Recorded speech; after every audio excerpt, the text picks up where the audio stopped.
সময় মনে করে থাকি অনেক মানুষ রয়েছে এটা বলে থাকে মৃত্যুর সময় আমরা কালেমা পড়ে ফেলব, আজরাইল দেখা মাত্রই আমরা কালেমা পড়ে ফেলব।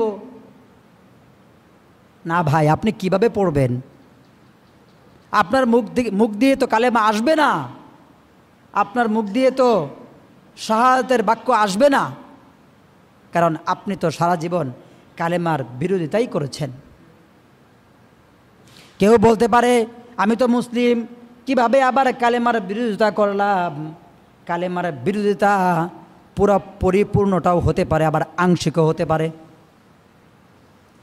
কালেমার বিরোধিতা পুরোপুরি হতে পারে, আবার আংশিকও হতে পারে। এক ব্যক্তি আল্লাহর হুকুম পরিপূর্ণ মানে না, তাহলে কালেমার পুরোপুরি বিরোধী না হলেও আংশিক বিরোধিতা হলো। কি বলেন, ঠিক না? এক ব্যক্তি রাসূলের সুন্নত তরিকা মোতাবেক জিন্দেগি গঠন করে না, তাহলে ওই ব্যক্তি কালেমার পুরোপুরি বিরোধী না হলেও আংশিক বিরোধিতা করলো। কারণ কালেমার ভিতরে কি আছে, লাস্টে শেষে কি আছে? মুহাম্মাদুর রাসূলুল্লাহ। এটা একটা চুক্তিনামা। এই কথা বলে, এই বাক্যটুকু আপনি উচ্চারণ করে আপনি ইসলামে দীক্ষিত হলেন। একটা স্ট্যাম্প করলেন, আপনি একটা স্ট্যাম্প করলেন। মানুষ যেমন জমি কেনার সময় স্ট্যাম্প করে, দলিল করে, কাউলা করে, এই করে সেই করে, ঠিক তদ্রূপ আপনিও এই কথাটি বলার মাধ্যমে আল্লাহর সাথে আপনি একটি চুক্তি করলেন যে অবশ্যই আমি আপনার হুকুম মানব, অবশ্যই আপনার নবীর তরিকা অনুযায়ী আমি চলব। এই কথা বলার পরেও যখন আপনি আপনার জীবনে, আপনি আপনার দৈনন্দিন কার্যাবলীতে আল্লাহর হুকুম মানেন না, রাসূলের তরিকা অনুযায়ী চলেন না, তখন অবশ্যই শাস্তি অনিবার্য, অবশ্যই সে ধরপাকড়ের মুখোমুখি হবে। এজন্য অতি অল্প সময় আমাদের সামনে রয়েছে। যে অবস্থায় আছি, আমি সব সময় বলে থাকি, কবরের যে সিরিয়ালটা চলতেছে, গুরুস্থানের যে কবর দেওয়ার যে সিরিয়ালটা চলতেছে, যেখানে আজকে কাউকে কবর দেওয়া হলো, তারপরের সিরিয়ালটা কার কে জানে? কেউ জানে? কেউ জানে না। কিতাবের ভিতরে আসছে, দুনিয়ায় মানুষ যখন অবস্থান করে, আলমে মেসালের ভিতরে এই মানুষের মতো আরও কিছু মানুষ রয়েছে। আপনি যেমন আপনার মতো আরেকজন মানুষ আলমে মেসালের ভিতরে রয়েছে, আপনার মতো আলমে মেসালেও আরেকজন মানুষ রয়েছে, কিন্তু তাদের চলন বলন ধরন আপনার মতো না। তবে মানুষ যখন ঘুমায় যায়, ঘুমের কার্যাবলীর সাথে তাদের কার্যাবলী কিছুটা মিলে যায়। কিতাবের ভিতরে আসছে, আলমে মিসালে ওই ব্যক্তি যা কাজটা করে, ওই ব্যক্তি যখন ওই ব্যক্তি 40 দিন আগে মারা যায়, দুনিয়ায় যে ব্যক্তি মারা যাবে তার 40 দিন আগে আলমে মিসালে আপনার মতো থাকা এক ব্যক্তি সে মারা যায়। কে জানে এখন আপনার মতো আলমে মিসালে থাকা ওই ব্যক্তি মারা গেছে, এখন আপনার 40 দিন আমার 40 দিন চলতেছে, কে জানে? কেউ জানে? কে জানে? আমাদের কাফনের কাপড় বাজারে চলে এসেছে, শুধু কিনতে বাকি, কে জানে? কেউ জানে না। এত কিছু না জানা সত্ত্বেও মানুষ দুনিয়ায় ধম্ব ভরে হাঁটে, ক্ষমতার দাপট দেখায়, টাকা পয়সার বাহাদুরি দেখায়, টাকা পয়সার গৌরব দেখায়, জায়গা জমির গৌরব দেখায়, ঘর বাড়ির অহংকার দেখায়, একে অপরের সাথে তাকাব্বুরি ভাব নিয়ে চলে। অথচ যে ক্ষমতা এবং তাকাব্বুরি অহংকারী মানুষকে তুমি দেখাইতেছ, মৃত্যুর সাথে সাথে মাটিতে যখন, কি বলেন, ঠিক না? তবে আবার জয়ী হবে ওই ব্যক্তি, যে ব্যক্তির আমল ভালো, সে জয়ী হয়ে যাবে, সে আল্লাহর কাছে পুরস্কার পেয়ে যাবে, সে জান্নাতের মতো দামি সম্পদ পেয়ে যাবে। ওই ব্যক্তি আবার জয়ী, বিলীন হয়ে ওই ব্যক্তি আবার জয়ী, বিলীন হয়ে ওই ব্যক্তি আবার কি? জয়ী।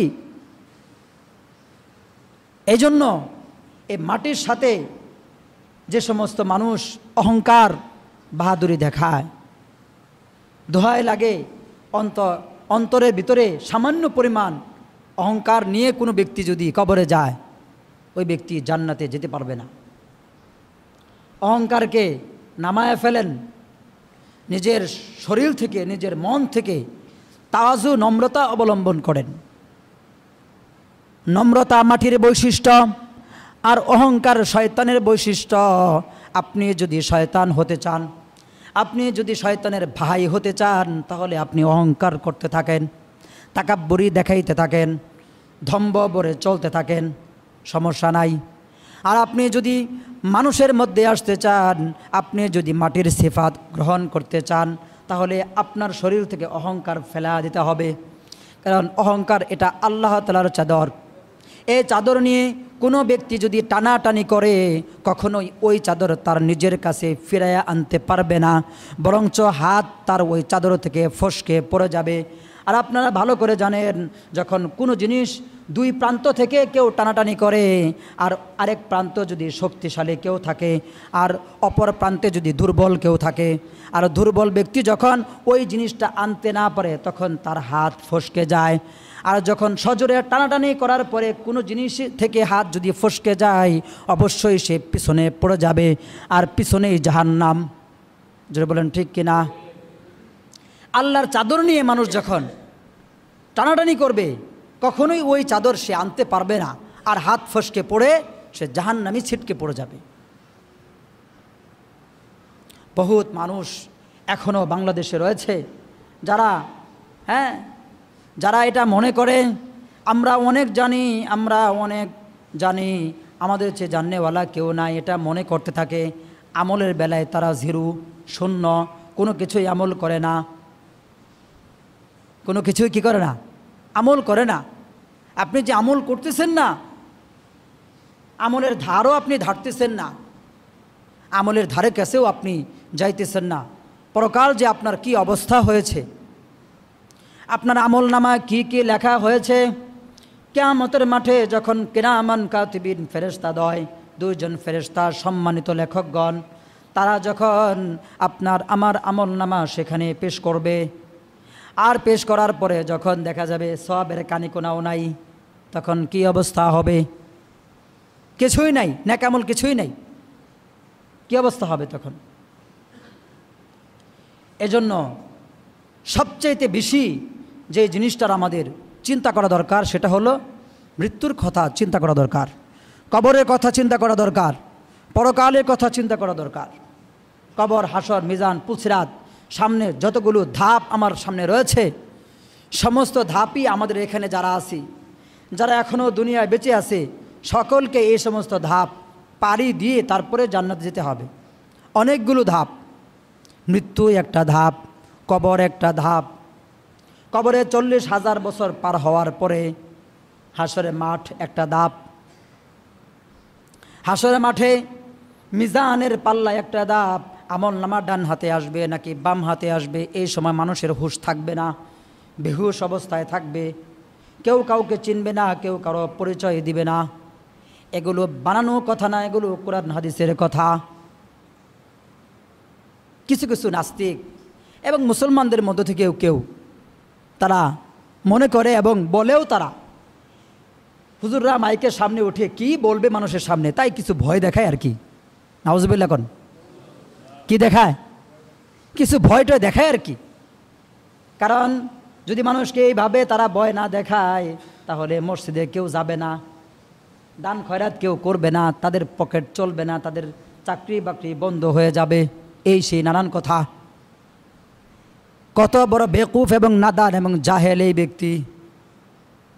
যে ব্যক্তি ইমামতি করে না, তার কি দিন যাইতেছে না? কি বলেন?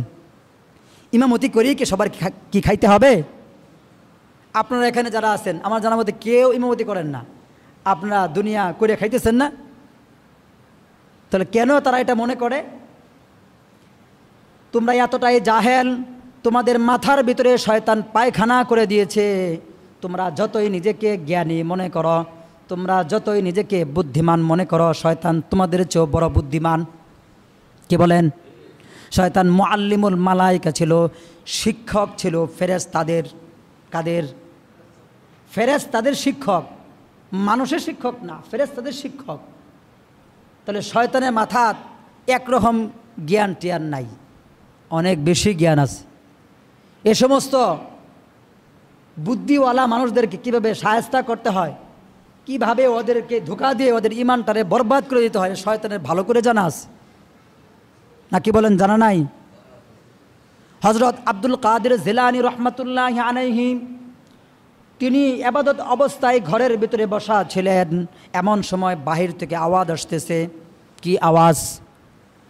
বাহির থেকে আওয়াজ আসতেছে, হে আব্দুল কাদের জিলানী, আমি তোমার ইবাদতে খুশি হয়ে গেছি, আমি তোমার মাওলা বলছি, আমি তোমার প্রভু বলছি, তুমি ঘর থেকে বের হয়ে আসো, আমি আকাশ থেকে তোমাকে ডাকতেছি, আমি তোমার সাথে দিদার করতে চাই, তুমি আসো, আমি তোমাকে ডাকতেছি। এই কথা বলতেছে। এই কথা কি করতেছে? বলতেছে। হযরত আব্দুল কাদের জিলানী রহমাতুল্লাহি আলাইহি ঘর থেকে বের হলেন, আর বের হয়ে দেখেন আকাশের মধ্যে অন্ধকার আকাশ, কিন্তু আকাশের মাঝে বিশাল উজ্জ্বল এক আলো, এবং সেখানে বিশাল এক কুরসি, কুরসির ভিতরে কে যেন বসে আছে, ভালো করে চেনাও যায় না। সেখান থেকে আওয়াজটা আসতেছে, আমি তোমার মনিব বলতেছি, তোমার ইবাদতে আমি খুশি, হে আব্দুল কাদের, তুমি আমার কাছে চলে আসো, তুমি আমার কাছে মেরাজের জন্য আসো। এই কথা বলতেছে।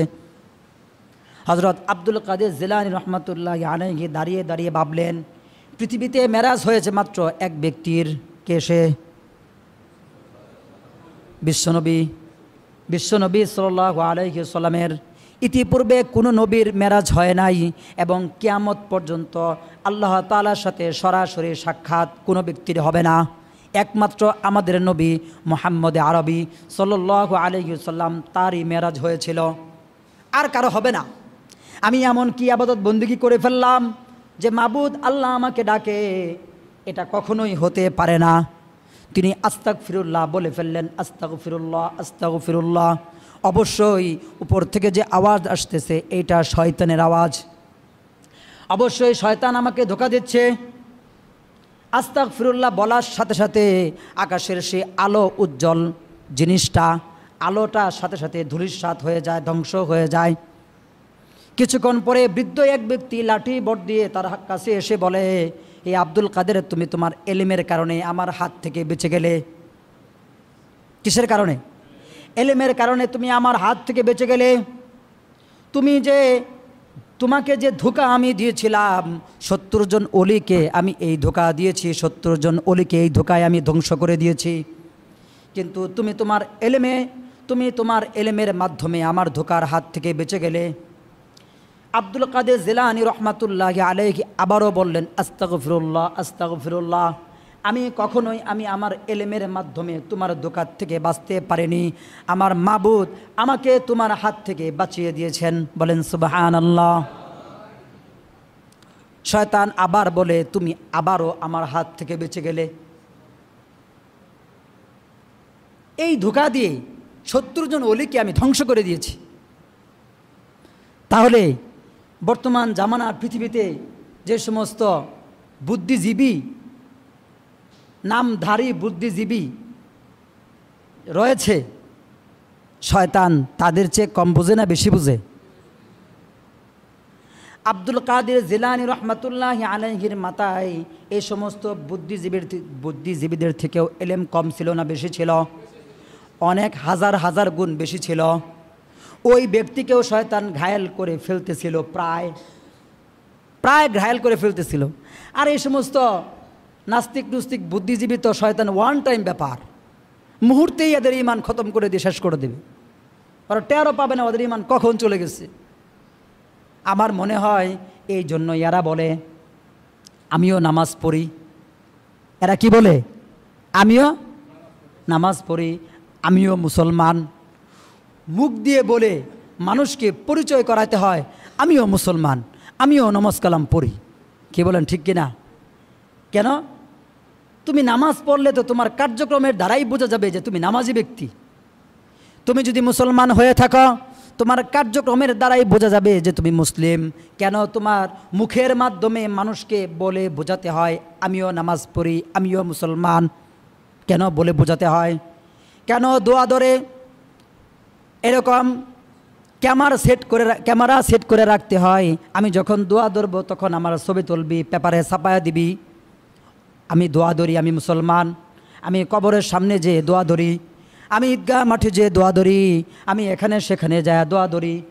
আমার ছবি তুলে ছাপায়া দে, যাতে মানুষ বুঝতে পারে আমি অমুসলিম না, আমি মুসলমান। কেন তুমি এমন কি করে ফেলেছ যে ছবি দেখে বলতে হয় তুমি মুসলমান? তোমার আকৃতি দেখে বোঝা যায় না যে তুমি মুসলমান। আচ্ছা আপনারা বলেন, যেই ব্যক্তির আকৃতি দেখে বোঝা যায় না যেই ব্যক্তি মুসলমান, কবরে ওই ব্যক্তি কোন ছবি প্রকাশ করবে? কথা বলেন। কবরে কি ওই ব্যক্তি ফেরেশতাদেরকে দেখায় দিবে এই যে আমি মুসলমান, ছবি নিয়ে আসছি, দেখায় দিবে? না নিজের শরীরের ভিতরে সুন্নত আমল নিজের কাছে থাকতে হবে? কি বলেন? থাকতে হবে না? সুতরাং বাতিল বুত্তালদের যে রাস্তা, সেই রাস্তা সকলকেই ছেড়ে দিতে হবে আমাদেরকে। আমরা যেহেতু কবরের যাত্রী, সুতরাং পরকাল ছাড়া, মৃত্যু ছাড়া, হাসরে মাঠ, পুলসিরাত, জান্নাত, জাহান্নাম এগুলো ছাড়া যেন আমাদের আর কোনো কিছুই, দুনিয়ার কোনো কিছুই যেন মাকসাদ না হয়ে যায়, এটা খেয়াল করতে হবে। কিভাবে আমি জান্নাত পাবো, কিভাবে আমি জাহান্নাম থেকে বাঁচবো, সবসময় এই ফিকির আমার আপনার মাথায় থাকতে হবে। তাহলে একদিন আল্লাহ পাক রব্বুল আলামিন চাহে তো আমাকে আপনাকে জাহান্নাম থেকে মুক্তি দিয়ে দিবেন। জাহান্নামের খাতায় আমাদের নাম থাকবে না। মৃত্যু হওয়ার সাথে সাথেই আমরা জান্নাতে চলে যাব। বলেন সুবহানাল্লাহ। আল্লাহ পাক রব্বুল আলামিন আমাদের সকলকে বিশেষভাবে আমাদের সকলকে রহম করেন এবং আজরে আজিম উত্তম সওয়াব দান করেন। পরকালের সকল প্রকার ধাপ এবং ঘাঁটি রয়েছে, সমস্ত ঘাঁটির জন্য আমাদের সকলকে আল্লাহ তাআলা প্রস্তুতি গ্রহণ করার তৌফিক দান করেন। ওমা আলাইনা ইল্লাল বালাগ। যারা কবলা জুম্মা পড়েনি তারা পড়েন।